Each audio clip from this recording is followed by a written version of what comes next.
This is Bob Sorrentino from Italian Roots and Genealogy, and I'm here today with two great guests from the Museo del Cognome in Padula, Italy. And we're going to talk about what they can do for you and how they help people do research. So welcome, Michele Cartusciello and Giuseppina Dede. Hi, Bob. Thank you for inviting us. Ciao. So my first question for Michele is, why did he start the museum and why did he start his research? The museum was born in 2012 and was born from long time after he lost his father. His passion, his interest in genealogy was born when he lost his father, and he started to research and learn more about his family. No one could tell him anything, so he started to visit archives and offices. So from that point on, and he was 10 years old, he experienced different things in the ambit of genealogy and research. So Museo del Cognome is a family history museum where people can come here and learn more, different steps to take to build a family tree and learn more about family history back in the past. It was hard at the beginning when he started to do investigations because the priest could give him access to the archive. So he had to wait for a long time, and meantime he visited other kinds of offices, and he made experience visiting other kinds of town hall with vital records and state archives, until the priest and new priest gave him access to the parish archive to complete some research on his family history. Because that along the years, he realized it was not easy, because here he was the only one to deal with genealogy, to be interested in genealogy. And every time he started to talk about genealogy, people fall asleep.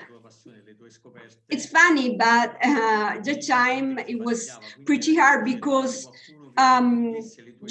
internet was not so popular, okay? There were not so many websites as we have now. So he had to do everything slowly, and but he made it. He kept following his dream to build his family tree, and then he opened the museum. The funny story is that first people came here to visit the museum. They told that the museum was about the meaning of a surname. Actually, the museum was about family history. So this was so this is the reason why it was hard to let people know and learn the importance of this ambit. And another reason, because the museum is set in a small old town, and we know each other. So no one at the beginning was interested in coming here and say, oh, what are you doing? Oh, I want to learn more about family history. The first question was, what's the meaning of my last name? Because that he did all his best to catch people's attention, but it was hard. He tried to plan meetings or festival, but he realized that he had to do something else. So he decided to get in touch with people, with Italians living abroad, to take part in exhibition or get in touch with association in South America and the United States, and to try to build a bridge between Italy and the other, and the whole world, all countries where Italians moved in the past. Yeah, and I think that's important because one thing that I found, and I think maybe more people doing it now, but it seems to me, being here in America, that a lot of Italians don't do what Michele did, that they don't research their families as much. Because it's true what you said. Doing genealogy is not something you can do every day. There is a reason behind you start to do family history. In most of the cases, loss or traumatic event, or when you don't know, there is no anyone who can help you with the family history. So you need to do research, you need to start learn more, and this there is behind the family history. Michele also said that Italians in Italy think differently as Italians in the USA. Italians in the USA are curious. They want to learn more about the last name. Why my name is American and why my last name is Italian? What's happened in the past? And it happens with everything, you know, when you have something close to you, you don't realize it's close to you.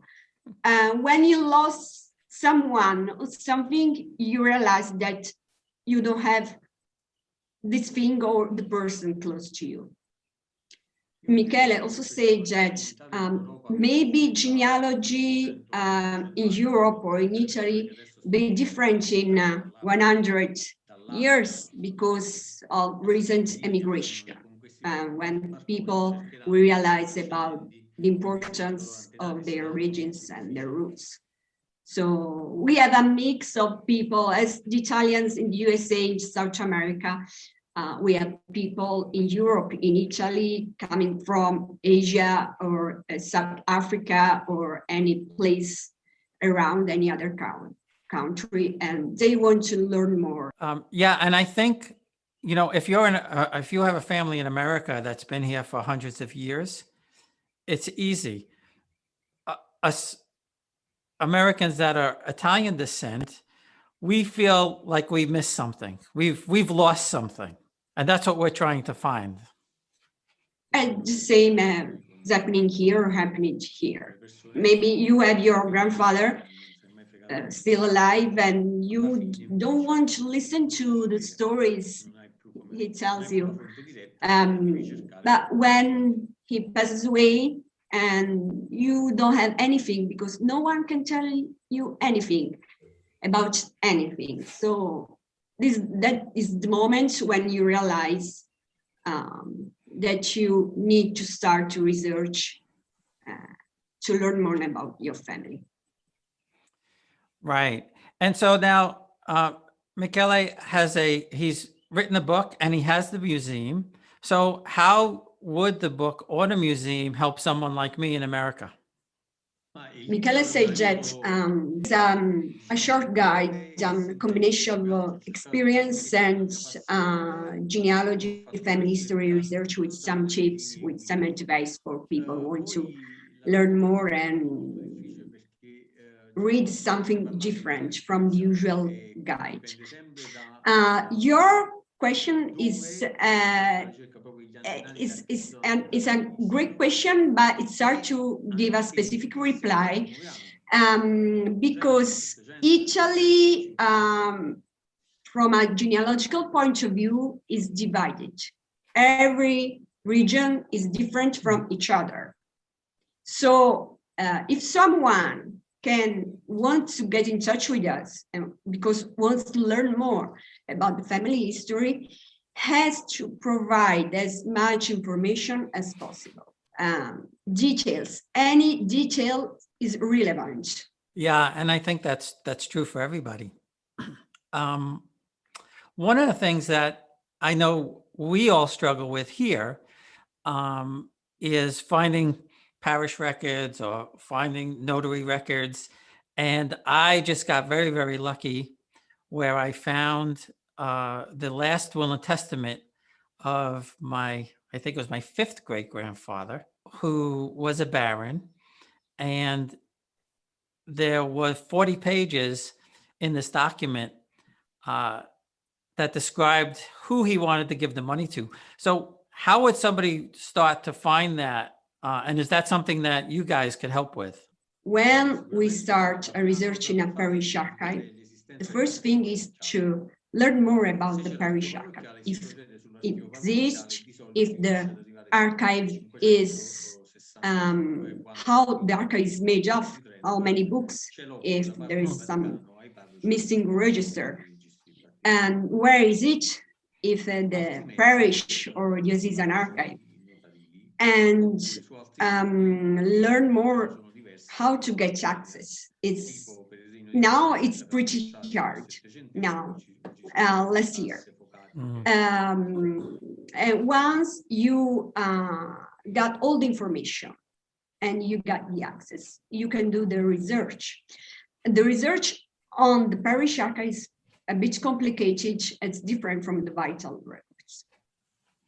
Few information, difficult, hard handwriting. It's vulgar Latin, and basic information. Okay. Another thing Michele said that if parish archive misses for any reason, like earthquakes or negligence of the priest, there are other many collections, like the notarial deeds or any other. For the South Italy, we have the catasto kind of census. There is also a difference between parish registers and notarial records. With parish records, we still find dates, numbers, names, places, age, basic info, but same like vital records, okay? You can put information about age, date in your family tree. On vital record, just on notarial records, the research is different because of the handwriting, because it's not easy to find the specific notary for your family. And with notarial records, such as wills, marriage covenants, sales, you build the story, not only numbers. You learn more about how your family lived, if they were wealthy, poor, and if they discussed it for something in the family. And with notarial records, you can go back with many generations. It depends on the notarial records, if they are available or not.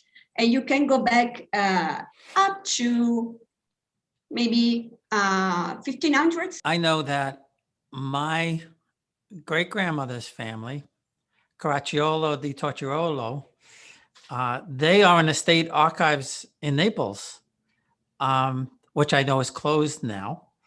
But when it opens, is that something that you would have access to? Because actually the state archives are open now. Oh, they are.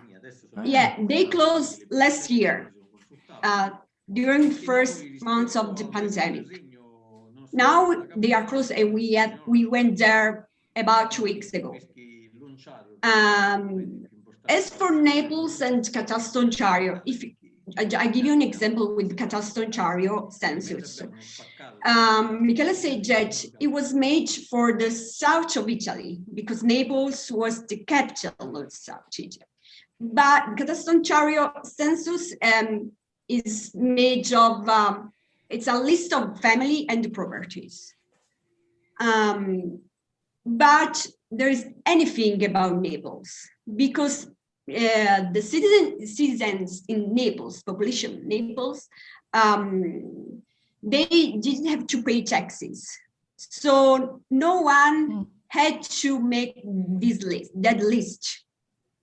It happens for the other towns, other villages. So we can find one for Padula, Juan for Teggiano, for another town close to Naples, but not the Catastonciario for about Naples, because the Catastonciario census was made to have a view of the people, the population, and to tell people how much money they had to pay based on the property, based on the number of people in the family. Juan's living in Naples didn't pay anything because the capital was in Naples. It's a weird story, but it happened. That's funny. Sì, è divertente questa cosa che quelli di Napoli non hanno fatto.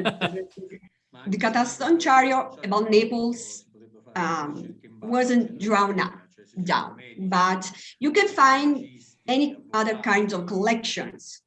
It depends on the family, if it was wealthy or poor. You can find something about doctors, something about any other kind of properties, or records about military career, any other collection.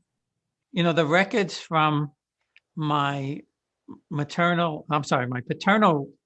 grandmother's family, they all say property owner or rich person. My mother's family from Bari were all farmer or seamstress. You can find a collection for humble families too. And this collection is about notarial records as testament wills. So there is no difference in genealogy between rich or poor. Anyone has its own family history. And Michele also said a funny thing that notaries was like the priest. They wrote down everything, anything. They listened to anyone and they put down everything. So if you want to learn more about your family, even if the family is a humble family, you can learn more searching for notarial records, sales or marriage covenants. That's great. So there were two other things that I saw on the website that I didn't catch the first time I looked at it, which I thought was great. And I'm definitely going to send you some signatures. But I believe you also do handwriting analysis if you have a record that has handwriting on it. And then also you rework this stemma or stemmario. I'm not sure which one is correct. Stemma, yeah. So how does that work? Services, you mentioned it, are services we also offer. And as for graphology, graphology is like math. It's interesting because it helps to learn more about your ancestors. It's important that if you find a letter or any document signed by your ancestor, you have to know that if your ancestors were illiterate, you don't know anything about the character. Okay, so the important thing is to verify if you have something your ancestor wrote, family or letter or anything else, to check it and study and tell something more, not numbers, something about the character. As for the emblems, it's another services, one of the services we offer.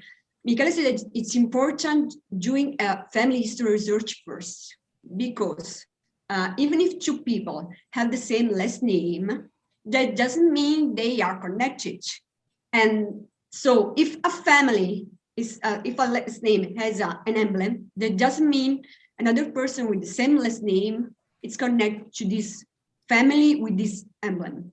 Yes, no, I know that. And I have the research, and I'm going to send you a couple of names, so we'll do that. So the final thing I want to talk to you about, and I think very, very important, and certainly for me, and I know we've talked offline about it, is Italian citizenship. And I've thought about doing it here, but I know it's going to take a very, very long time if I do it here. But I believe it's also possible to do it in Italy if you spend some time there. It's important to specify something about the citizenship. When someone decides to apply for the citizenship, he applies for the recognition, because if you have Italian ancestor, you are Italian. You just apply to get recognized your status of Italian citizen. The most important thing is to research for your family history first, your family line. Okay, you have to search for the oldest Italian ancestor. The important the thing is that he had to die not before unification. Okay.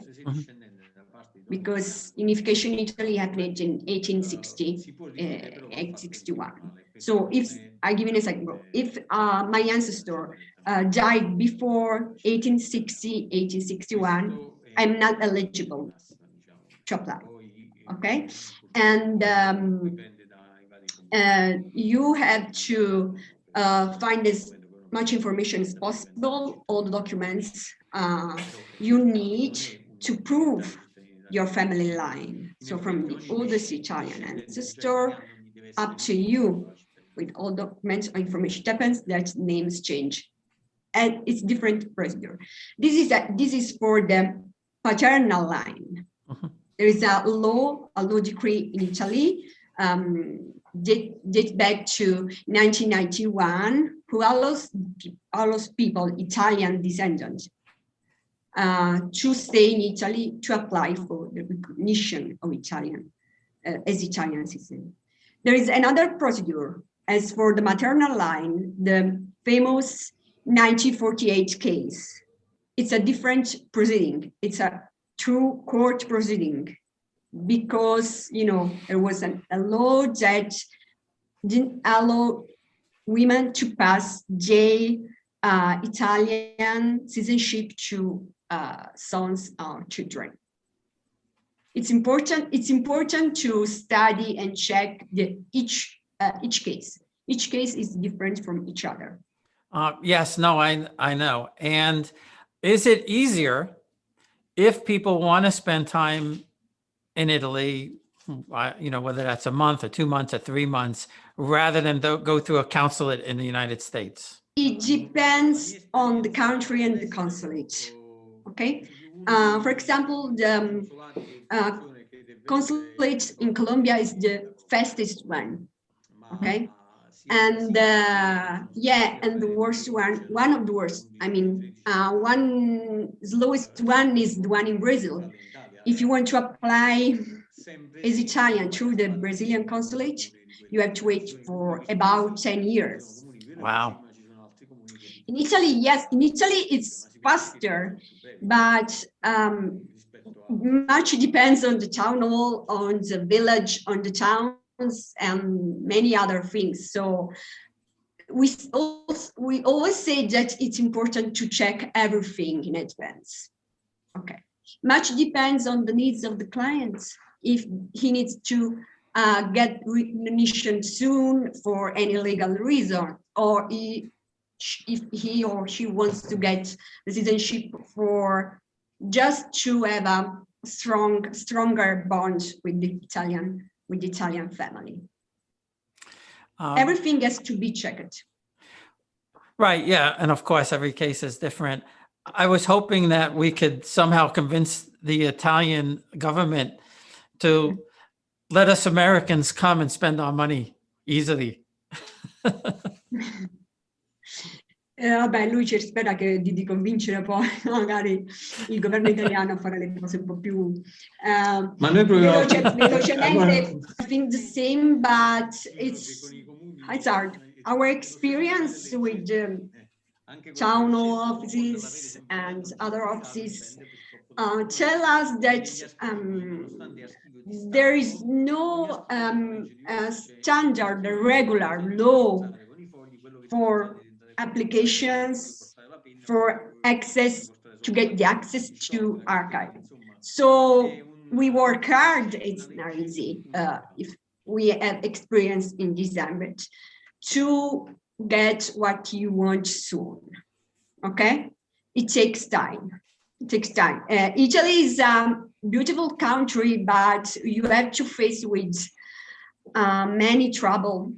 People who don't want to listen to your needs or your reasons behind the research. So it's not easy, but we are keeping fighting and working on this. We hope things get better soon. No, me too. I mean, I was so disappointed we couldn't come last year. We're still hoping maybe September. I got my first shot. My wife just got hers. I know it's more difficult there, but we will get there. And I've met so many great people like yourselves around the country, and it's going to be hard to try and meet everybody, but we'll try to get Padula, or you meet us in Naples, or we'll figure something out. But I really, really appreciate you taking the time to do this. And I know it's going to be fantastic. We hope the same, because we haven't got the first shot of vaccine yet. We have to wait longer than we expect. We have to be patient, but we hope things get better soon so we can travel, we can do our tours, we can meet people like you and talk about genealogy, family history, and spread the word. Michele says spread the word, the verb spread this ambit all over the world. So we thank you for this chance. Oh, no, you're quite welcome. And the pleasure was all mine. And I will put it out there, but for anybody who wants to contact you, how would they do that?